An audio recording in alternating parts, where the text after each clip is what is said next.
Okay, hello everyone. Positive psychology naman tayo ngayon. Ang topic natin very interesting. I'm sure marami sa inyo gusto to. How to love the right way. Sa Tagalog, paano magmahal ng tama. Before that, as always, basa muna ako ng biblical passage. To maganda to, one of my favorites. When they had finished breakfast, Jesus said to Simon Peter, "Simon, son of John, do you love me more than this?" He said to him, "Yes, Lord, you know that I love you." He said to him, "Feed my lambs." He said to him a second time, "Simon, son of John, do you love me?" He said to him, "Yes, Lord, you know that I love you." He said to him, "Altogether, tend my sheep." And in verse 17, he said to him the third time, "Simon, son of John, do you love me?" Peter was grieved because he said to him the third time, "Do you love me?" And he said to him, "Lord, you know everything. You know that I love you." And Jesus said to him, "Altogether, feed my sheep." So itong passage na to may kinalaman yan kung papaano magmahal ng tama. The following are my lecture goals. Napakasimple lang. Number 1, gusto kong i-discuss yung correct view of love. Paano ba dapat tignan o ano ang tamang pananaw tungkol sa pag-ibig? Because I think love is the most important belief system that a person will have. Dapat tama ang pananaw, tama ang pagtingin ng tao sa larangan ng love because this will affect the overall quality of a person's life. After all, ang mga buhay natin, it's determined by the degree of which we love others and how others love us. So kung ganun kalakas ang impact ng love sa mga buhay natin, dapat siguraduhin natin na tama yung pananaw natin sa love. Unfortunately, I'm observing a lot of people today, mga mali ang pananaw sa love. Yun yung i-correct natin, no? Ano yung maling pananaw sa love at paano natin i-correct yun para maging tama. And in connection to number 1, related sa number 2 yan, kapag naintindihan mo kasi yung tamang pananaw sa love, you see love the right way, it leads to correct behaviors. It will lead you to love the right way. Marami mga tao ngayon nagmamahal pero mali yung paraan ng pagmamahal nila. Yes, you heard it right. Merong maling pagmamahal o merong maling paraan ng pagmamahal. Akala kasi natin pag ang pinag-uusapan love, lahat ng love tama. I-respect na lang natin yung paraan kung paano mag-love yung isang tao. I beg to disagree. Because there is a right way of loving and a wrong way of loving. And if we want na yung mga buhay natin, yung quality of life natin mag-improve, sumaya, ano dapat natin gawin? We need to love the right way. And it starts with having the right definition, having the right view of love. Kaya naalala ko yung kanta ng The Jets dito napaghahalataan yung edad ko, no? I-research nyo kung kailan nag-perform yung Jets, magigets nyo kung ilan na yung edad ko. Ang sabi nung The Jets, "How can the same love that made me so happy, made me so sad, I don't understand." O, ipapaliwanag ko, bakit yung love na yan, naging happy ka at the same time, yan din yung nagpalungkot sa'yo. Because, ito ang sagot, whether or not love will make you happy depends on how you love. Bakit may mga tao kahit nagmamahal sila, it makes them feel sad? Sabi ng The Jets. May mga tao naman, pag nagmamahal, nagiging masaya sila. So what spells the difference between love making you happy and love making you sad? Yan ang sagot. It depends on how you love. Kaya dapat maintindihan natin yung numbers 1 and 2. Ano yung correct view of love at paano natin matatranslate yon para magmahal tayo ng tama. And by the way, if in case you're wondering, bakit ito yung topic natin in positive psychology, I want to highlight the word happy. Yan ang pinaka-pinag-aaralan in positive psych, the science of happiness.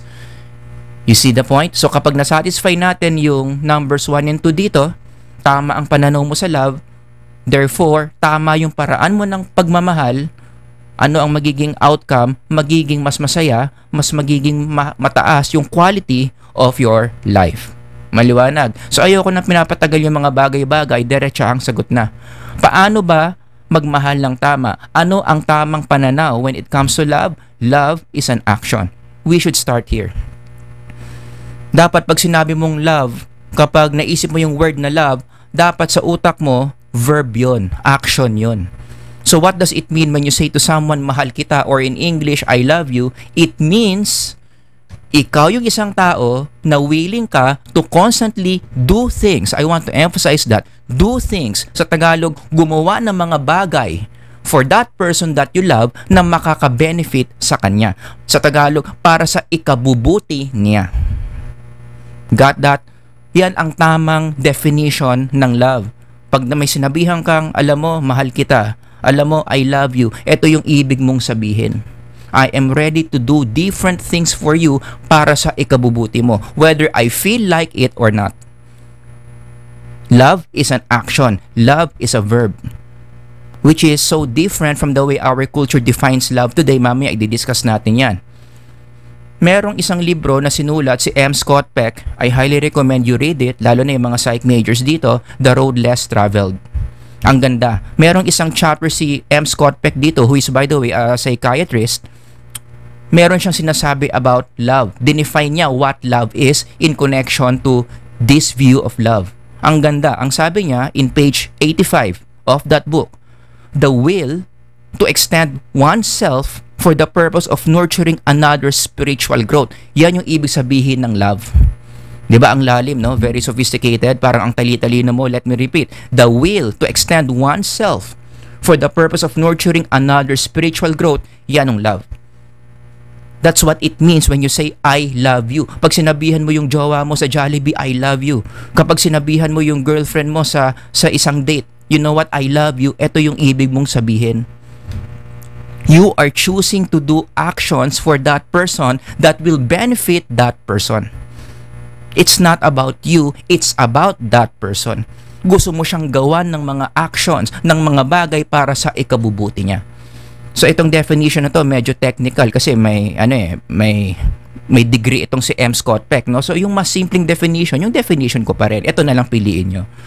Anong ibig sabihin when you say to someone, mahal kita, ito yon. You constantly do things for that person that will benefit that person para sa ikabubuti niya. Yan ang correct view of love. In fact, kahit ang Biblia, sinusuportahan niyang ganyang view of love. If you read the Bible, which is a book that is so kulit, tama ba yung ano ko doon? Tama ba yung translation ko? That is so emphasizing, yun na lang. Masyado niyang ine-emphasize yung topic of love. If there is one book that talks about love the most, one of the books, Bible. The way the Bible sees love is on actions, hindi feelings eh. 'Di ba? Let me give you some support that the Bible sees love this way. Halimbawa, sa perspective ng Bible, ang love is a command. Iniuutos ang love. And in the Bible, if something is commanded, it means it's something that we can do. It's behavioral. Jesus said that, a new command I give you. Wait lang, bakit new command? Ibig sabihin, mayroong mga pre-existing commands before this. The old commands, yun yung 10 commandments. Yun yung mga rules na fina-follow ng mga Pharisees. Right? Now, those rules, those 10 commandments are all behavioral. Reviewin nyo na lang sa Old Testament. Klarong-klaro kung ano mga dapat gawin. Keep the Sabbath day, 'di ba? I-hold niyo yung Passover, maglihugas kayo ng mga kamay. Those commands are all behavioral. And the thing is, yung love, under siya ng category ng command. Sabi ni Jesus, a new command I give you, which is what? Love one another. Anong implication nun? Sa perspective ni Kristo, ang love is behavioral. Something that we can all do. As I have loved you, so you must love one another. By this, everyone will know that you are my disciples if you love one another. Ang simpleng point ko lang dito, hindi ito iuutos ni Jesus kung hindi naman behavioral ang love. You cannot command something that is not behavioral. You cannot command something that you cannot do. Right? Kaya sa Bible, walang utos na every Sunday lumipad ka. Kasi ang tao hindi naman lumilipad, wala naman tayong own wings to do that. But when the Bible tells you to love another person, it only means it is doable.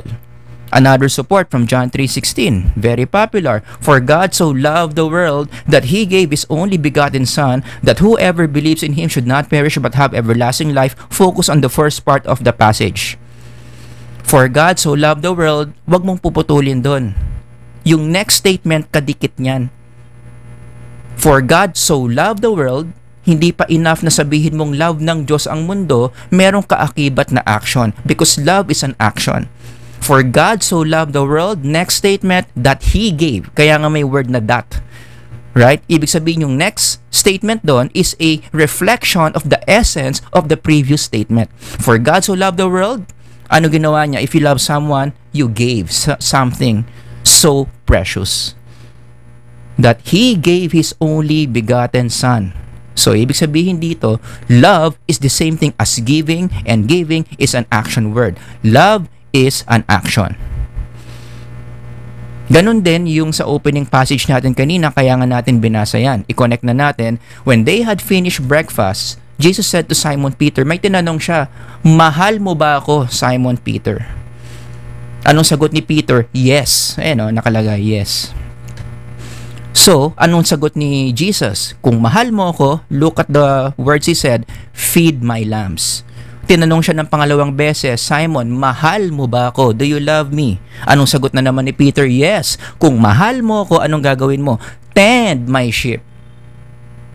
I'm emphasizing certain words here, the word feed and the word tend. And the third time, tinanong na naman ni Kristo si Pedro, Pedro, mahal mo ba ako? Medyo na bad trip na si Pedro dito, pero to make the long story short, oo, mahal pa rin niya si Kristo. Anong bilin ni Kristo? Feed my sheep. Nagigets nyo? So kung pag-aaralan nyo yung mga yung tanong ni Jesus dito, pati yung utos niya kay Peter, merong perspective si Jesus on love which goes something like this. For Him, love is an action. Mahal mo ba ako o hindi? If your answer is yes, merong kaakibat na action yan. Love mo ba ako o hindi? Gawin mo tong action na to if your answer is yes. Yan yung iniisip ng author of love, who is Jesus Himself, because God is love. Nagigets niyo yung point, no? And now to be more specific, in the context of the passage we read, sa John 21:15-17, ito yung ibig sabihin ni Kristo. Do you love me? Anong sinabi ni Peter? Yes, therefore, how do you show that you love me? Action, verb. Feed.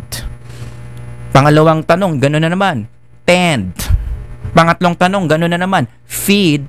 All action words. Love involves action. Ganun dapat ang pananaw natin sa love. It should work that way. O syempre, marami na namang tataas ang kilay dyan. Akala ko ba tong channel na to pang psychology? Bakit nagba-Bible study tayo dito? May scientific support yung perspective ng Bible. Kaya nga paulit-ulit kong sinasabi, the Bible does not contradict science. They complement each other. Nag-a-agree ang science na ang love dapat lang action. Hindi dapat ginagawang feelings yan. Like for example, sa psychology, no, meron tayong sikat na psychologist by the name of Robert J. Sternberg. Isa sa mga major researches niya tungkol sa love. I highly recommend basahin niyo tong libro ni Sternberg. The Psychology of Love. It's a good book. In this book, dinefine niya na ang love is an action. It should be sets of action. In fact, for those of you who don't know Robert J. Sternberg, siya yung psychologist na gumawa ng triarchic theory of love. Pinag-aralan niya ng matindi yung love, and according to him, ang love, meron tatlong psychological ingredients yan. Passion, intimacy, commitment. Ang ibig sabihin ng passion, the degree to which you feel something about the person. Ito yung feeling side of love. So meron din namang feelings sa love, pero hindi lang feelings ang love. Yun yung gusto kong i-emphasize dito. Pwede ka rin kiligin. Meron ka ring butterflies in your stomach. Namomotivate ka kapag in love ka. Meron din yan. Pero hindi yan yung essence ng love. Kasi meron pa tayong intimacy. Ito naman yung behaviors na ginagawa mo to remain emotionally and psychologically close to that person. Ito yung mga bagay na ginagawa mo na talagang pinapakita mo doon sa taong mahal mo kung sino ka. Wala kang sekreto sa kanya. Lahat ng lihim mo, sinasabi mo sa kanya. Yung mga nararamdaman mo in different situations, yung nararamdaman mo sa teacher mo, nararamdaman mo sa parents mo, sinishare mo sa kanya, intimacy yun. Commitment naman, ito yung ingredient that involves exclusivity in the relationship. Ito yung mga behaviors na ginagawa mo, patunay na yung investment mo sa kanya, emotionally, sa kanya lang. Sa kanya mo lang ginagawa. Sa kanya ka lang nag-open up, siya lang yung dinedate mo, siya lang yung sinasabihan mong I love you, yung resources mo, such as your sweldo, binibigay mo lang sa kanya. Exclusivity. All those behaviors na makakapagpa-convince sa kanya na exclusive siya sa'yo, or exclusive ka sa kanya, I mean, commitment ang tawag doon. So, i-combine mo raw yung tatlong elements na yan, yan yung bumubuo ng love. And also, I want to mention here, itong tatlong ito, sabi ni Sternberg, kaya nating masukat. Hindi yan tinatansya-tansya lang. Meron tayo mga psychological instruments out there that can quantify kung gaano kataas or kababa yung bawat isa dyan. One of the instruments we use, ito, i-zoom in natin, yung scale na ginawa rin ni Sternberg. Triangular Love Scale. So, sagutin mo yung scale na yan, ang ending, makakuha ka ng tatlong scores. Malalaman mo yung score mo sa passion, intimacy, and commitment towards the person that you love. Diba? Ang galing ni Sternberg, no? So, yan yung isa sa mga major research interest niya. So, anyway, going back, ano yung pinatutunayan natin dito? That love is supposed to be an action. Gumawa si Sternberg ng research na ang result ng research supports that view. That love should be an action. Alright? So going back, itong si Sternberg, dahil meron siyang scale to measure the three elements of love, sinagot niya yung question na what makes relationships last? That's a very good question. Bakit ba merong mga magjowa or mga mag-aasawa, parehong pwedeng jowa, pwedeng asawa, no? Bakit sila nagtatagal? Talagang nagkakaroon sila ng 15 years anniversary, 20 years anniversary, ang tatanda na nila pero in love pa rin sila sa isa't isa. At meron din namang mga magjojowa na mabilis maghiwalay. Naging sila nung January, wala na sila nung February. Nagkaroon ng bagong jowa nung March, break na naman nung June. Ganun lang kabilis. Bakit? Anong difference between long-lasting relationships at mga whirlwind relationships? That's a good question. Sa tingin ni Sternberg, kaya niyang sagutin yan using his theory, using the scales that can measure those three elements of love. So ito yung methodology niya, no? Interesting. Naghanap siya ng thousands of couples. Pwedeng jowa, pwedeng mag-asawa. Tapos binigyan niya ng instrument niya yung mga couples na yan. Mineasure niya yung passion, intimacy, and commitment of those thousands of couples. So matyaga itong research ni Sternberg. And then, after niyang kinuha yung PIC, Passion, Intimacy, and Commitment, sinukat niya yung overall stability of their relationship. Binilang na rin niya yung longevity ng kanilang relationship. Or sa simpleng Tagalog, kung gaano sila katagal as couple. O paano niya mineasure yung stability, pati yung longevity, basahin niyo na lang yung paper niya sa Google Scholar. But basically, ito yung mga mineasure niya. May mga instruments siya dyan. And then number 4, after niya kunin tong numbers 2 and 3, grinupo niya yung mga couples na to into 2. Merong mga short-term couples, meron naman mga long-term couples. If you want more details, again, basahin nyo na lang yung paper niya sa Google Scholar. Pero meron siyang system na ginamit. Paano niya nalaman na itong magjowa na to short-term, itong magjowa na to long-term? And then number 5, after niyang i-categorize yung mga couples according to short-term and long-term, inanalyze niya yung passion, intimacy, and commitment profile ng mga couples na yon. Kinumpare niya. Ano ang passion, intimacy, commitment ng mga short-terms versus ng mga long-terms? Yun ngayon yung ipepresent kong results dito. Are you excitement? O, syempre na ano kayo, no? Mali pa grammar. Are you excited? Okay? Anyway, so ready. The following are the results. Okay? For unstable relationships, ito yung mga relationships na on-off, leading to early separation. Ito ang common profile pala ng mga relationships na to. Ano yung common profile? As you can see here, kung titignan mo yung passion, intimacy, and commitment nila, ang pinakamataas na mga unstable relationships, passion. Mataas ang passion, followed by intimacy, followed by commitment, or mataas ang passion, followed by commitment, followed by intimacy. Ano ang common denominator? Itong mga relationships na to, ang pinaka-basis ng relationship nila is passion. Binabase nila yung pagmamahal nila sa kanilang partners through what they feel. Kaya ang naging effect nun, unstable yung relationship, mabilis naghihiwalay. And it makes sense. Kasi in another paper of Sternberg, gumawa siya ng longitudinal study. As you know, anong ibig sabihin ng longitudinal study? Inoobserbahan mo yung psychological variables habang lumilipas ang panahon. So in one longitudinal study that Sternberg did, ito yung nakita niya sa passion. Na ang mga tao pala, as time goes by, habang meron silang karelasyon, yung passion nila to that person, sa jowa nila, sa asawa nila, bumababa, humihina. As you can see here, itong pink line na to, di ba? Sa unang mataas, yan. Ito yung honeymoon stage. Ito yung mga kanta nyo, Got to Believe in Magic. Yan. Ito yung mga kanta mo, I'm fallen for you. Pero hindi siya magtatagal. As time goes by, ang feelings mo for that person, yun, bababa na. Sasabihin mo na dito, nag-fall out of love ka na. Nawala na lang yung feelings. Diba may kantang ganon, if the feeling is gone. Tapos makakita ka ng isang tao na siya na naman yung mahal mo.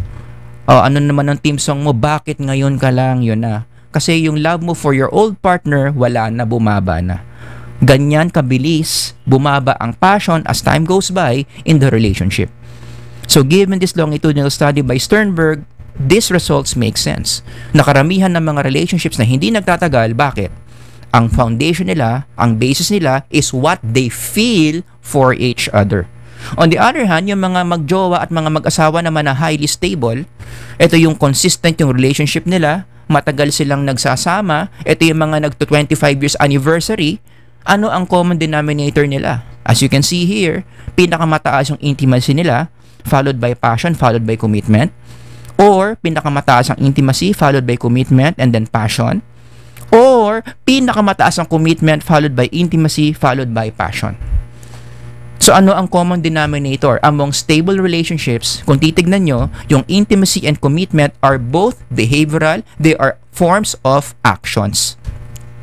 Going back to that triangle by Sternberg, anong pinagkaiba ng passion sa intimacy and commitment? Passion lang yung feelings. Passion lang yung emotional form, while intimacy and commitment, mga action forms yan. Sa Tagalog, ginagawa. Meron kang ginagawa para maging intimate ka with your partner. Meron kang ginagawa para maging committed ka sa jowa mo or sa asawa mo. Nagigets nyo? So, intimacy and commitment are both behavioral, passion lang ang emotional. So, going back to this, yung mga nagtatagal na relationships, yung foundation ng relationship nila is action, behavioral. Pero ang ibig sabihin ba nun, before that pala, no? So, balikan natin yung unang research ni Sternberg. Again, given this, it makes sense. Bakit kapag ang foundation ng relationship mo is commitment and intimacy, bakit mas nagtatagal? Balikan na naman dito. Look at commitment and intimacy. As time goes by, gumaganda, tumataas. Got that? So, no wonder kapag ito yung foundation ng relationship nyo, intimate kayo sa isa't isa, pinapakita nyo na committed kayo sa isa't isa through your actions, no wonder nagtatagal talaga yung relationships nyo. Ibang-iba kapag ang foundation ng relationship nyo is on passion. Now we understand yung utos ni Kristo.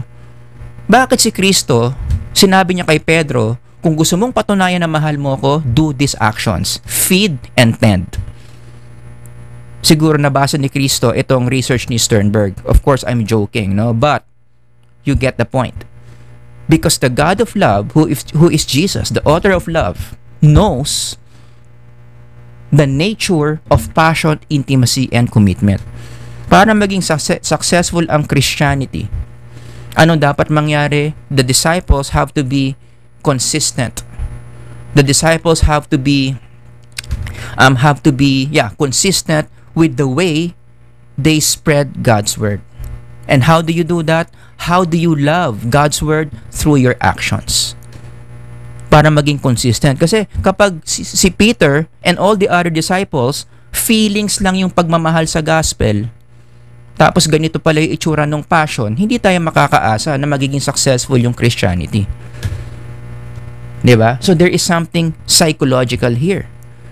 When Jesus asked Peter to do actions para ipakita yung love niya, ito yung framework nun.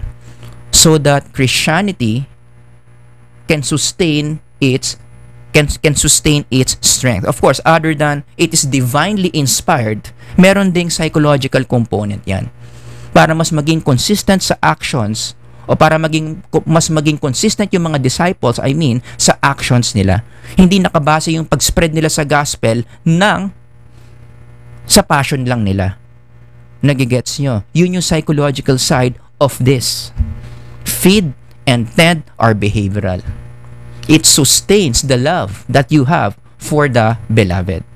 So, ibig sabihin ba nun, Sir Howard, bawal ba kiligin sa love? I'm not saying that. Kasi kung babalikan mo yung results ni Sternberg dito, as you can see, nandun pa rin naman yung passion eh. 'Di ba? Dito, pangalawa yung passion. Dito, last. Pero meron pa ring passion. So, hindi bawal kiligin kapag nagmamahal ka. Meron din yung emotional component. Alam naman ni Lord na masarap ding kiligin. 'Di ba? Si Lord din ang gumawa ng kilig. And He knows it's pleasurable. And, God also wants us to experience pleasure. It's part of being a human being. Right? So, hindi bawal kiligin. Pero dapat ilalagay mo sa lugar yung kilig. Saan dapat nakalagay yung kilig? In the context of loving another, it should be the byproduct of your actions. Nagigets nyo? Nag-love ka muna through your actions. Nagbigay ka muna ng chocolate, pinagsilbihan mo muna siya, pinag-igib mo muna ng tubig yung mga magulang niya, nilinis mo muna yung bahay ng nililigawan mo. And the more you do those actions, doon lumalabas yung kilig mo. Kaya ka kinikilig. Kasi yung behaviors mo ang gumawa ng pagkakilig mo. Yan ang tamang framework of love. It starts with actions. Ang nagpapa-flame ng passion mo is your actions. Na ibang-iba sa popular culture ngayon. Ang popular culture kasi natin, we are brainwashed to believe that it works the other way around. Baliktad sa Tagalog. Diba? Ang tuturo sa atin ng Star Cinema, ang ituturo sa atin ng mga kung ano-anong mga movies dyan sa internet, 'di ba? Ito, it starts with your feelings. May na-feel ka, naging heart yung mga mata mo, kinikilig ka, feeling mo nasa ulap ka, yun yung basihan mo kung mamahalin mo siya o hindi.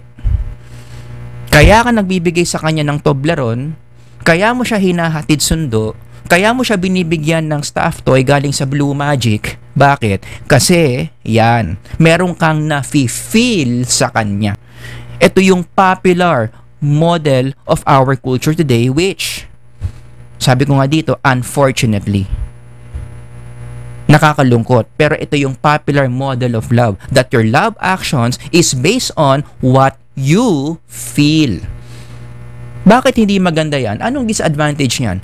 Kapag yung pagmamahal mo base sa nararamdaman mo, again, babalikan na naman natin si Sternberg, kung babalikan mo yung data niya kasi dito, ano mangyayari? Kapag yung basihan ng act ng love mo sa tao is your feelings, your passion, darating ang panahon, ano mangyayari dyan sa feelings mo? Hihina yan. At pag yan humina, ano mangyayari? As you can see here, malaki yung mukha dito. Malaki yung smiley, sobrang kinikilig ka dyan, so panay ang padala mo dyan ng Toblerone. Medyo tumatagal na, nawawala na yung kilig mo, ano mangyayari? Pag lumiit yung kilig, liliit din yung acts of love. Sabay yan. Medyo hindi mo na feel na magpadala ng Toblerone. 'Di ba? So dati-rati, ikaw bumibili ng Toblerone, ikaw pa yung nagpapadala ng Toblerone. Dahil lumiit na yung love mo, nag-wane na, nawala na yung passion mo, mababawasan yung acts of love mo. Hindi na ikaw ngayon yung bumibili ng Toblerone, pinapabili mo na lang sa driver mo, tapos hindi na Toblerone kasi naisip mo mahal pala ang Toblerone. Gawin mo na lang Chocnut. 'Di ba? So dati-rati ikaw bumibili ng Toblerone, ngayon pinabili mo sa driver mo yung Chocnut, yung driver mo ang nagbigay doon sa nililigawan mo. Bakit? Yung feelings mo wala na, humina na eh. Until darating yung point na yung mahina na yan, wala na. At pag wala na yan, ano rin mawawala? Wala na rin yung acts of love. Kaya yung dati-rating sinasabi mong mahal na mahal mo, ngayon ano na sa'yo? Who you ka na. Yun. Hindi mo na siya kilala. Hindi mo na siya kinakausap. Bakit? Wala nang feelings eh. 'Di ba? Ito na ngayon yung term na I fell out of love. Uy, bakit hindi mo na pinapansin si ganito? Bakit hindi ka na nagpapadala ng Toblerone sa kanya? Akala ko ba mahal na mahal mo yan? Ano sabihin mo? Wala bro eh. Ganun talaga eh. I fell out of love. Yun na yun. So nung nawala yung feelings mo, nawala na rin yung actions mo. Ang masama dyan, paano kung eto mag-asawa? 'Di ba? Paano kung yan mag-asawa tapos may mga anak? Tapos yung daddy, sabihin natin ito yung daddy, ito yung nangyari sa kanya towards his missus. 'Di ba? Ang lungkot na story 'yan. Dadagdag ito sa statistics ng mga mag-asawang naghihiwalay, leading to broken family. Nagigets nyo? Kaya hindi maganda yung ganyang framework of love where you base your love on a person's feelings. 'Di ba? Kaya nga given that framework of love, no, yung binase mo sa feelings mo, kaya merong mga love, may mga relationships na mabilis mawala, mabilis mag-break up. 'Di ba? Kung gumawa ng kanta si Imelda Papin diyan, gaano katagal lang daw yung relationship? 1 linggo lang. Pakinggan niyo yung kanta, may istorya yan eh. Mula Lunes hanggang Linggo. Ganun lang katagal yung relationship nila. Bakit? Binase kasi sa feelings. Yung love in this song. Syempre, maraming hindi makarelate. Sino si Imelda Papin? Yan ba yung asawa ni Mr. Papin?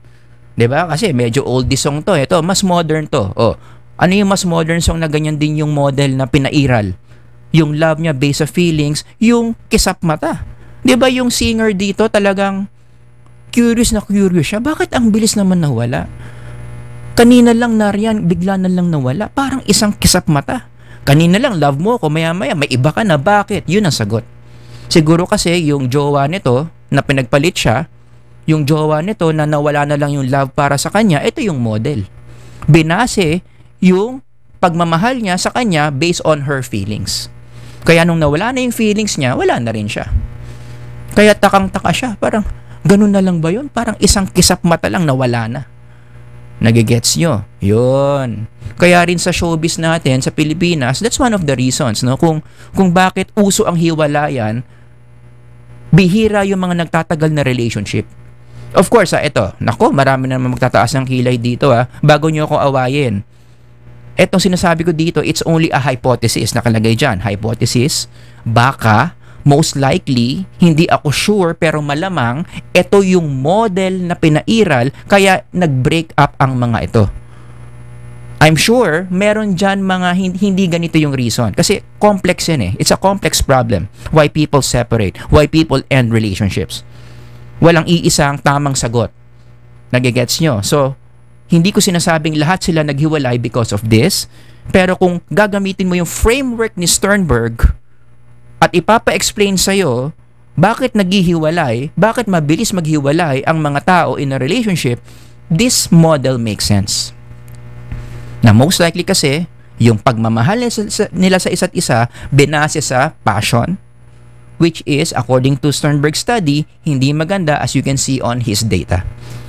Nagiging unstable, nagiging mahina yung pundasyon ng relationship. Kapag binase mo yung pagmamahal mo sa asawa mo o sa jowa mo on passion. Okay? So ulitin ko, hindi ko sinasabing lahat sila ganyan. Pero most probably, and the model of Sternberg makes sense in understanding this phenomenon of mga artistang magjojowa na naghihiwalay. Actually, gusto ko lang din i-promote yung isa kong lecture on this. Kung meron kayong enough time after this lecture, panoorin niyo yung lecture ko on falling out of love. Marami pa akong sinabi dito about falling out of love na hindi ko na nasabi in this lecture. Yan, hanapin niyo sa YouTube channel ko, bakit wala ka ng feeling sa kanya, may reason yan. Alright? So going back to my lecture goals as I try to end this lecture, ano yung goals natin for this lecture? Magkaroon kayo ng tamang pananaw tungkol sa love, which is what? Love must be in the form of actions. And number 2, you should love the right way. Para alam nyo kung paano magmahal ng tama. So i-combine na natin yung numbers 1 and 2 with these applications. So paano magmahal ng tama? Number 1, don't use feelings as measure of love, as what the popular culture is teaching us. Kalimutan nyo na yung sinasabi ng Star Cinema, kalimutan nyo na sinasabi ng mga love team dyan. It's a very problematic and distorted view of love. Don't use your feelings as measure of love. Isa pa yan sa ayoko sa APA Ang APA, nire-reinforce nila yung maling definition of love as you can see in their online dictionary. Ito ang definition nila on love, which I disagree. Ako sa tingin ko dapat ito palitan Sabi, a complex emotion involving strong feelings, pleasurable sensations. Masyadong romanticized. I think love should be defined the way what it really is. Hindi ko sinasabing love is not a feeling, it is, but essentially, it's not a feeling. It's a set of actions that we do that creates these feelings. Dapat ang feelings is the byproduct of actions, which is mukhang hindi ito yung pinapakita ng online dictionary ng APA sa love. Yan. So, baguhin nyo yung pananaw nyo. Huwag nyong ibase yung pagmamahal nyo on your feelings. Number 2, measure love by your actions to the beloved. Tanungin mo yung sarili mo, kung meron kang taong minamahal ngayon, tanungin mo yung sarili mo, mahal mo ba talaga yung taong yan? Guess what? Merong paraan para masagot yan. How can you estimate how much do you love a person? It's based on the actions that you do for that person. Sa English, gaano karami yung acts of love na ginagawa mo sa taong yan? It will answer this question, gaano mo siya kamahal. The more actions that you do for that person and the less actions that you do for yourself, mas mahal mo yung taong yan. Kaya in a way, kaya nating masukat yung love. It can be measured based on the number of actions that you do to benefit the person that you claim that you love. Kaya ito yung mga examples of acts of love. Yan. Tandaan nyo yan. Paano mo malalaman na mahal mo yung isang tao kapag masaya kang ginagawa yung mga bagay na yan para sa taong yon? Hinahatid mo siya, sinusundo, ikaw nagluluto para sa kanya, ikaw naglalaban ng mga damit niya, pag may problema siya, pinapakinggan mo siya, pag nangangailangan siya, ikaw nagpo-provide ng allowance, pag may kasalanan siya, halimbawa nasungitan ka niya, or na-injan ka niya sa date nyo, pinapatawad mo siya, marami kang sinasakripisyo sa kanya, ikaw lang dito yung mga OFW. Special mention to OFW, shout out sa inyo dyan. Diba? Bakit ang mga OFWs umaalis ng Pilipinas? Meron akong narinig dati na estudyante, ang sagot niya sa question na yan, para daw kumita ng pera. Kinorek ko yung estudyante because I think that is a very shallow way of looking at OFWs. Don't you agree? In the model of Sternberg's theory on love, in connection to how the Bible defines love, ang tamang sagot dyan, bakit umaalis ang mga OFWs? Because of their love for their families. Kasi mahirap tumira at magtrabaho sa isang place na hindi ka naman taga roon. Mahirap maging foreigner. Hindi mo kilala mga tao doon, hindi mo kabisado yung weather doon, hindi mo alam yung mga daan doon. 'Di ba? It's so hard to be a foreigner to a land that you don't know. Pero still, even those hardships are there, ang mga OFWs pumupunta pa rin doon because this is their way of expressing their love for their families. Kasi alam nila, pag nag-OFW sila, para to sa ikabubuti ng pamilya nila. Para makapag-aral si Junior, para makabili ng mga pagkain, para maayos ang bahay, meron kayong pangbayad ng monthly sa binili nyong magandang bahay, they do this out of love. Nagigets nyo? So ganyan dapat yung pananaw nyo sa love. Ganito dapat magpatunay ng pagmamahal sa isang tao based on the actions that you do. Alright? Next, number 3, sustain relationships by consistent selfless actions.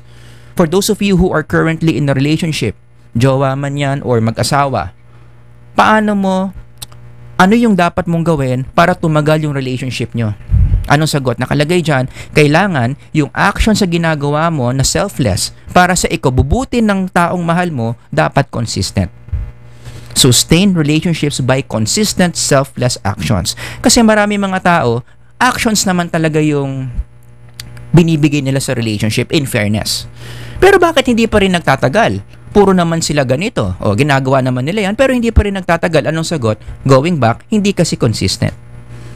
And the reason why hindi consistent, bakit? Ibabase mo na naman dito yan. Saan yun? Ibabase mo na naman sa maling framework ng love na pinapasikat ng popular culture. Kaya ka hindi consistent kasi, yan. Yung actions mo kasi, base sa emotion. Yung emotion natin, taas baba yan eh. Iba feelings mo nung Monday, iba na naman sa Tuesday, iba na naman sa Wednesday. Oh. Kung yung actions mo, binase mo sa emotions mo, hindi ka consistent. Which is in contradiction to number 3. Yan nga yung kailangan mo para magtagal ang relationship eh. Consistency is the key. Diba? Kaya tignan nyo sa marriage. When the husband or when people who are getting married exchange rings, pag nagpapalitan sila ng mga singsing, diba? That's a symbolism of what? Consistent actions. Kapag ang dalawang tao kinakasal, meron silang pinapangako sa isa't isa at sa harapan ng Diyos. Ano yon? Na magiging consistent tayo sa behaviors natin towards each other. Revihin mo yung marriage vow, tinan mo, ganun yung sinasabi dyan eh. Diba? Nasaan yung actions dyan? 3 words yan. Take, have, hold. Yan yung papangako mo sa harapan ng mga tao at sa harapan ni Lord. Promise ko sa inyo, Lord, promise ko sa iyo that I will be consistent in what? Taking, having, and holding this partner that you gave me. Tuwing kailan mo gagawin yung take, have, and hold? Again, these are actions, right? Kailan mo gagawin yan? Consistently across different situations. In all conditions, dapat iti-take, i-have, i-hold mo yung asawa mo. Diba? Sabi doon sa vow, this day forward, better, worse, richer, poorer, sickness, health. Kahit alin mangyari dyan, eto consistent. Kung mayaman kayo, take, have, and hold. Kung may sakit kayo, take, have, and hold. Diba? Kapag mahirap kayo, take, have, and hold. Kapag worse kayo, nag-away kayo, take, have, and hold. Hindi yung, hindi. Take, have, and hold ko lang siya pag meron kaming 500,000 sa bangko. Kapag 10,000 na lang yung savings namin, nanganganib, nahanap na ako ng mas mayaman sa kanya. Wala na. Hindi. Take, have, and hold lang ako kasi kasi maganda yung health niya. Nabibigay niya yung pera na kailangan ko. Pero pag nabaldado na yan, na-stroke yan, maghahanap na ako ng iba, yung mas malakas sa kanya. Pag ganun ang framework mo sa marriage, huwag ka na lang magpakasal. Diba? Kaya nga sabi ko, marriage is a promise of consistent actions. Ito yung standard that God wants for marriage. Para nagtatagal, para long-standing yung marriage, consistent actions towards each other. Kaya nga again, balikan ko na naman yung popular teaching na mali. 'Di ba? Kapag ito ang model mo at in-apply mo sa marriage 'yan, oh my goodness. Magiging prone ka sa inconsistency. Magsasuffer ang marriage mo. Diyan nagsisimula yung mga hiwalayang mag-asawa kasi merong isa sa kanila or pareho sila hindi na consistent in doing these actions to each other. Bakit? Nakabase kasi yung kanilang relationship, yung kanilang marriage sa feelings, sa emotions. Remember, anong sinabi ni Jeremiah about feelings and emotions? It's very deceitful. Maraming mga quote-unquote truths na sasabihin sa'yo yung feelings mo na akala mo totoo, hindi pala. Like for example, dahil niloko ka ng feelings mo, dahil yun ang foundation ng relationship mo, ng marriage mo, feelings, naloko ka tuloy. Sabi ng feelings mo, hindi ko na mahal asawa ko, mahal ko na sekretary ko. Yun. Kasi binase mo sa feelings so akala mo tama yun. Tapos paninindigan mo pa, sasabihin mo pa yung sinasabi ng mga influencers dyan, you deserve to be happy. Kung hindi ka na happy sa asawa mo, pero happy ka sa sekretary mo, you deserve it. Life is so short para maging sad ka. Maikli lang yung buhay, kaya gawin na natin yung mga bagay na makapagpapasaya sa atin. Turo ng popular culture yan. Which is mali. Kasi pag gano'n, nawawala yung sense of commitment. Inuuna mo na lang lagi yung sarili mo. O, diba? So, kaya ka confident na sumama sa sekretary mo kasi deserve ka dyan eh. Deserve to be happy ka dyan. So, iniwan mo yung asawa mo. Iniwan mo yung mga anak mo. Naloko ka nung heart mo. O, edi pumunta ka sa sekretary mo, nagsama kayo. O, after 3 months, bumaba na naman yung passion. Bumaba na naman yung passion mo. So, ano na naman marirealize mo? Mahal mo pala yung asawa mo. Mamimiss mo naman yung iniwan mong asawa. So, sabihin mo naman, mahal ko pala asawa ko. Sana patawarin pa niya ako. Ayan na. So, babalik-balik na naman dun sa ex mo. Guguluhin mo na naman yung buhay ng ex mo.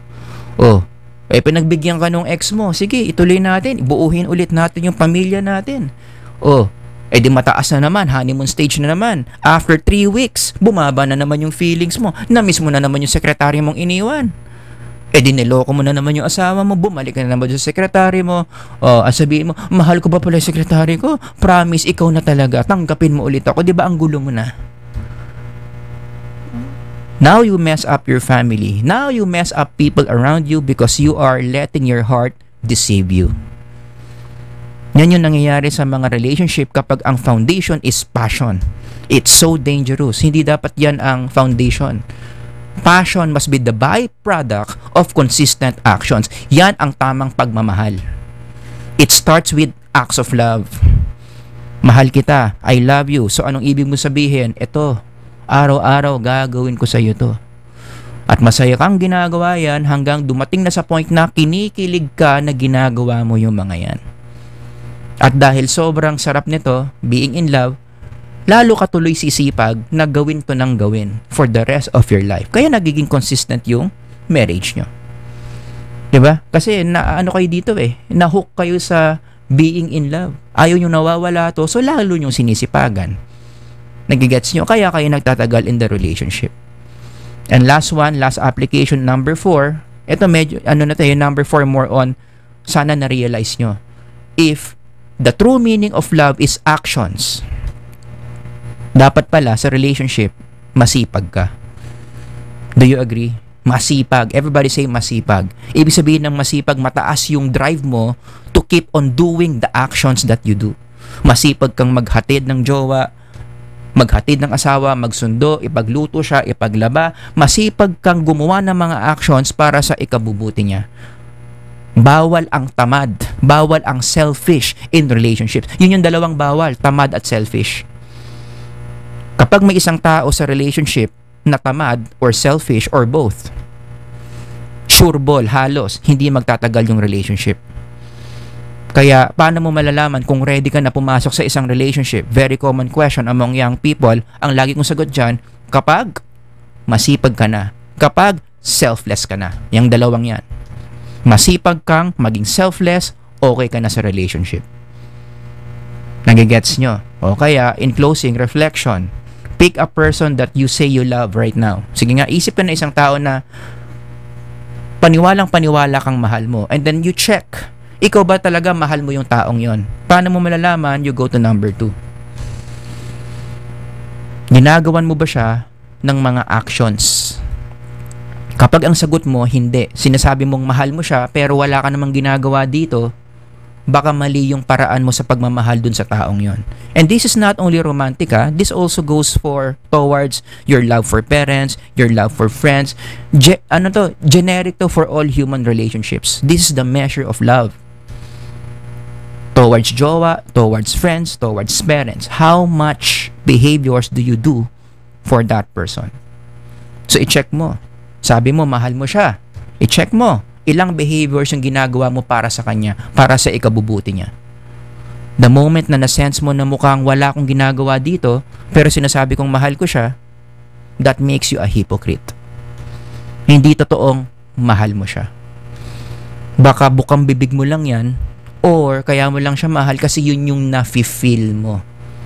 Which is, it's just a matter of days and weeks. Maya-maya tignan mo, wala na yan.